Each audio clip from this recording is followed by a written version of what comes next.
Okay. Should we call into Johnny Byers, talk a little? You think? We'll talk to you right after this phone call.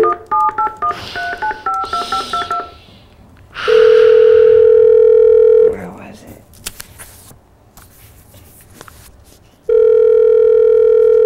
Made in Winchester turns into Made in Medford. Johnny's usually there. Oh, I can't think of it. Johnny Byers. Yes, Joe, how are you? Welcome to Visual Radio. Nice. How are you tonight? Good. We have a big announcement to make. Okay. Because the mayor spilled the beans already. Oh. Towards the end of March in Medford, there's going to be a big announcement for the Made in Medford Project Open Voice site. Nice. So we can say to that to people, because I was in touch with the Open Voice people today, and I showed them. They didn't even know the mayor had kind of, well, Nick Iovino at the Medford Transcript threw it in the mayor's lap, and the mayor said, "Oh, I can't talk about it. We're going to have a grand opening, blah, blah, blah." Okay, Mike, you can't talk about it. I mean, listen, the mayor has been holding off on doing things that we expect him to do, so maybe this pushes him one step closer to giving us our voice back here in Medford. Very well put, Johnny, giving us our voice back, because you know what he said? And we can hold him to this. He wants transparency in government. He said that in the paper. And he's hoping Project Open Voice gives us transparency in government. Well, the transparency will only come once he gives us our voice back and gives us our public access back here in Medford, because that's the only thing that's keeping people like me and other Medford residents off the air in Medford, because the access station down here made it so impossible now to become a member, because now they're charging basically $50 for a one-year membership. It's insane. Hey, you just turned 44. Yes. Kevin's birthday's tomorrow. He's 19. Wow, happy birthday. Thanks. Isn't that amazing? I wish I were 19. Don't you, Johnny?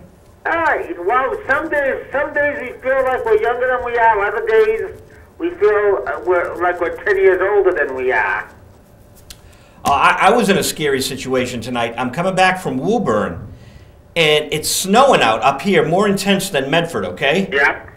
And I'm going very careful. I drive very slowly, and some young girl cuts me off. She's taking a left, and we were going to careen into each other. She finally had the good sense to stop. We came about a foot from the nightmare, okay? Yep. It was bad.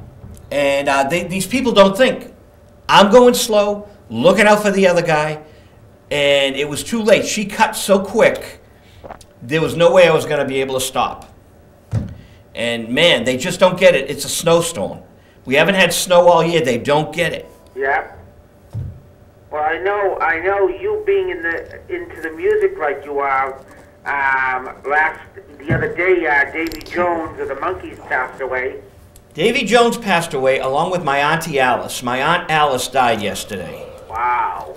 My dad's sister. So we'll dedicate this show to my dear Auntie Alice. We were very tight. She loved me. I loved her. She was in a hospice, and I didn't expect her to pass away, but she died in her sleep very peacefully. Yep. I don't know how Davy went, but I heard he had a heart attack or something. Yeah, from the latest reports that we got, he was rushed to the hospital. They worked on him for a while, and then they pronounced him dead, and it was basically of natural causes, being a heart attack, whereas it could have been much worse, but it was a heart attack. You know, he was in pretty good shape. I saw him back we interviewed Peter Noon, his friend. They were touring together, Peter Noon and Bobby Sherman and Davy Jones. So they had the three, I forget what they called the tour, the three. Well, the funny thing was, if he hadn't died, they were actually working on plans to do a tour with the Monkees this year. Well, maybe they will without him, but it's sad because he really was a feisty guy. And I said, in great shape. He always looked like he was in good shape, so you never know people. Andrew Breitbart, the conservative columnist, died at 43. Yeah, that was today, yeah. He's younger than you, John. He's younger than me. He was older than only Kevin. And the interesting thing about that, I was watching the news today, and I guess he was doing an interview not too long ago, and he actually poked fun about his blood pressure, and the early reports are that he died from a heart attack. Wow. But it's interesting that, as a matter of fact, the interview that he was doing was just a couple of nights ago, and they were talking to him about the presidential thing with Romney and Santorum, and he said, "I'm glad I'm not involved in any of this because my blood pressure right now would be up 10 times higher than it should be." And then just hours after the interview, or a couple of days after the interview, he's dead. It's life is precious. You have to accept every day and just do your best and get everything you want done, and hope for the best. The quick sports report is we finally get to see baseball this coming weekend when the Red Sox open up JetBlue Field on Sunday officially for the Grapefruit League season. Of course, the unofficial opening is a college crush that they do on Saturday when they kick the heck out of the Eagles and Northeastern by 25 runs or more. You like our sound effect? Yeah. My guitar. Was Jason Veritek's press conference today? Yeah, he did announce his retirement, and a lot of his current teammates and former teammates would like they were for Wakefield's press conference earlier in the month. Earlier last, I should say. So that was pretty good, and he does expect to remain with the team for at some point. They're trying to find a job for him. I won't be surprised if he remains as the personal teacher for South of Lamakia, because South of Lamakia really has been helped by him, and it would be a shame not to keep him in the organization. But it looks like he's going to stay. And of course, the real big news coming out of sports today is the reports are that the Celtics are exploring a deal involving Rajon Rondo.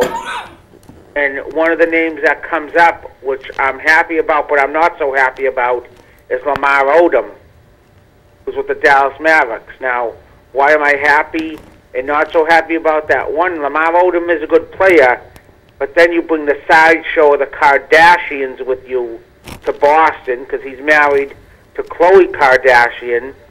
And with it can only help ratings, right, Kevin? Wow. Do you like the Kardashians? I don't think Boston hates the Kardashians because when that shared marriage happened last year, and the Celtics was playing. No, it wasn't actually during the playoffs. It was during the playoffs, and when the Celtics were in the playoffs a year or so ago, 2 years ago, and they were here in Boston. One of the Kardashian, Kim, was supposed to show up here to support someone on the Lakers, and she decided to beg out at the last minute because Boston was against her, and she didn't want to have any problems. So, I mean, can you see the circus going on at the Celtics games, remaining home games, with Khloe Kardashian in the audience? I don't even think about it. Kevin, so what sports do you watch, Kevin? This guy. Oh, he watches NASCAR. Oh yeah, well, listen, Kevin, I do like NASCAR now, but I never liked it at one time. The only reason why I like it now is because you got the Red Sox organization owning a NASCAR team. Because originally, back in when CBS had the NASCAR contract, they would always the Daytona 500 would always happen on the same day as the Lakers and Celtics would play. And here in Boston and LA, you would only get to see the second half of the game because the first half would be taken off the air for the end of the the NASCAR race. Now I've been following it because we got the Roush Fenway Racing Group running cars. And matter of fact, I watched the Daytona 500 well, actually it was on Tuesday night because of the rain out on Monday night because of the weather on Saturday, and it was a pretty good race until that horrendous accident with the truck on the track. Didn't you think it was an airplane? I thought it was an airplane, but then then when they pointed out that it was because of the jet air dryers that are on the truck, then it didn't even register to me that there were the air dryers on it, because they said planes have been flying over the track all night to get the overhead views of the track, and it's sort of like, well, eventually it was bound to happen that a plane would crash, and sure enough, when I saw all those flames, and they said jet fuel, I said, oh, a little plane must have crashed. But too dangerous a sport for me. Well, Johnny, I'd like to finish up with back to public access in Medford. Now, this is very important. I spoke at the city council on Tuesday. Yep. And I told them I was speaking to Verizon, and there's going to be a big lump sum of money for infrastructure. Yeah. Now, our friend Bob Skerry, who is a cable TV commissioner in Medford, one of two. Correct. He and Richard Giovino, they are on the Cable TV Commission, and Yep. Bob wants a separate access station, separate from TV3 Medford. And I think with that infrastructure money, the mayor cannot take that money. And so we know how near McGovern is, he'll find a way. No, I'm going to the FCC early next week, if not tomorrow. I'm going to talk to the FCC and say this funding is for infrastructure. And it's a beautiful thing in the transcript today. The mayor says TV3 broke off of helping him out with the government channel.